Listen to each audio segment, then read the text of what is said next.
Ay nako, ang hirap talagang maging dakilang tita. Yun bang gagawin mo lahat kahit magmukha ka ng baliw basta mapasaya mo lang ang mga pamangkin mo? But wait, worth it naman lalo na pag nakita mong nakangiti sila, di ba? Pinasyal ko nga pala ang mga bata dito sa may palaruan. At mukha namang enjoy na enjoy talaga sila. Lalo silang nag-enjoy lalo na't nakita nilang may costume ako. Biruin mo nga naman no, habang nagbabantay ako sa mga bulilit na yan, nakita ko tong costume na to at tinaray kong suotin. Sinubukan kong suotin nito dahil baka kako nagsasawa na sila sa pagmumukha ko at para maiba naman, di ba?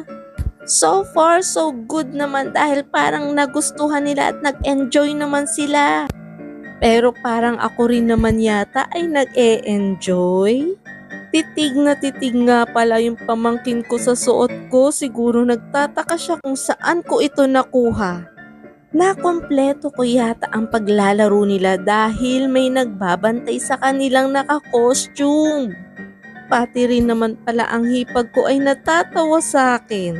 Sa pinagkuhanan ko neto ng costume ay marami pang ibang mga costume. Kaya naman nagsubok ako ng iba pang costume para maiba naman ang tingin nila sa akin. Hindi ko alam kung anong costume to pero bahala na kayo kung anong costume to o unicorn ba to o ano. Hindi ko rin alam kung tama ang sinabi ko basta sinuot ko na lang to para maiba naman ang nakikita nila sa akin. Ayan na nga, hindi lumalapit yung pamangkin ko sa akin yung isang yan pero lumapit nung nagsuot ako ng costume at tawang-tawa talaga siya. Siguro gustong gusto niya yung unicorn na costume. Pero yung kaninang costume ko ay ayaw niya dahil hindi niya ako pinapansin kanina. Titig na titig talaga siya sa akin kaya nagtataka siguro siya kung saan ko to nakuha at kung ano kaya ang pangalan ng costume na to. Pero bahala na, at least natuwa naman sila sa akin. Kahit ako, mas bet ko itong costume kesa yung una kong sinuot. Kasi parang mas natuwa sila sa unicorn na costume na suot ko ngayon talaga. Siguro dahil makulay siya. Ay nako, nakakapagod rin pala ang magsuot ng costume, 'di ba? At aliwin ng mga bata, kaya ganito ang ginawa ko. Nag-video na lang ako ng mga ginagawa nila at paano sila naglalaro. Tinigil ko na ang aking pagko-costume dahil napagod na rin naman ako sa pag-e-entertain sa kanila. Kaya ang ginawa ko ay binidyohan ko na lang sila. Ayan na nga si Tim Tim, yung little Jungkook namin, hindi niya alam kung ano ang uunahin niyang damputin dahil sa dami ng mga laruang nakikita niya. At ito naman si Jaisel, naku naman, talagang favorite niya dyan sa padulasan at sa mga maraming bola. Talaga namang hindi siya napapagod sa pagpapadulas, kaya ito naman si Tim Tim, naku naman busy, hindi alam kung anong gagawin. Ano bang gagawin mo dyan, Tim Tim? Maghuhugas ka ba ng pinggan pero bakit ka nakaupo dyan? Hindi niya alam kung kakain ba siya dyan o maghuhugas ng pinggan kaya nalilito siya ngayon sa kanyang gagawin. Kaya naman parang feeling niya gustong gusto niya nang umalis dyan sa kinauupuan niya. Madali talagang magsawa ang mga bata, kaya yan, sa dami ng mga nakikita niyang laruan saglit na saglit lang, maglalaro siya pero iiwan niya ulit at maghahanap ulit ng panibagong paglalaruan. Gusto niya sana pumunta dun sa bola-bola kaya lang hindi niya kayang akyatin kaya no choice siya kundi dito na lang sa may mga laruan. Ayan, naglaro siya saglit pero naisipan niyang subukan ulit tumalon doon sa may bola baka sakali. Ayan na nga at naging successful ang pagtalo niya dahil tinulungan ko siya. Without me, naku Tim Tim, hindi ka makakarating dyan sa bola-bola na yan.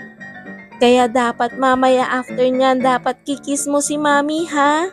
At nang nagsawa na siya doon sa mga puro laruan, enjoy na enjoy naman siya ngayon sa mga bola-bola. Naku naman Tim Tim, nakakatuwa ka talaga. Habang si Timtim naman ay nag-e-explore sa buong area, eto namang si Jaisel ay naku, hanggang kanina pa yan. Hindi na nagsawa sa kakadulas at hindi pa napapagod. Ayan 'no, sarap na sarap siyang higaan. Ayan na nga, hindi pa siya pagod kaya uulitin niya ulit magpadulas. Nainggit yata 'to si Timtim kaya ayan, sinubukan niya rin magpadulas. Kaya eto namang susunod ay si Jaisel. Isa na namang padulas ang gagawin niya. Ewan ko lang 'to si Timtim kung gagayahin niya. Naku Timtim, huwag ka diyan haharang dahil magkakauntugan kayo ni Baby Jaisel.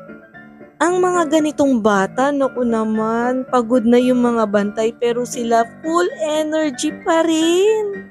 Ay naku, Timtim, kuhang-kuha ka talaga sa camera. Kita mo, nagsuswimming ka sa walang tubig. Puro bola-bola lang yan. Ang sarap kasi higaan ang ganyang maraming mga bola-bola. Hindi siya masakit kasi malambot siya kahit papano. Ayan na nga, at dahil nainggit siya ulit kay Jaisel, ayan, magpapadulas na naman siya. Talaga naman, wala talagang kapagod-pagod. Sabay higa, kita mo, para namang nakahiga ka lang naman sa kama. Feeling niya siguro nasa kama siya. Ito naman si Jaisel, again and again, walang kasawa-sawa, dulas pa more. Alam kong enjoy na enjoy si Jaisel sa padulasan pero mas maganda pa rin na i-enjoy niya rin ang buong area ng palaruan. Sinubukan kong bigyan siya ng laruan na ice cream. Huwag kayong mag-alala guys kahit isubo niya yan dahil pinunasan ko yan at inalkoholan. Ayan na nga, nilagay niya ulit sa tray ang ice cream at kinuha ang tray. Balak niya pa yatang maging waitress in the future.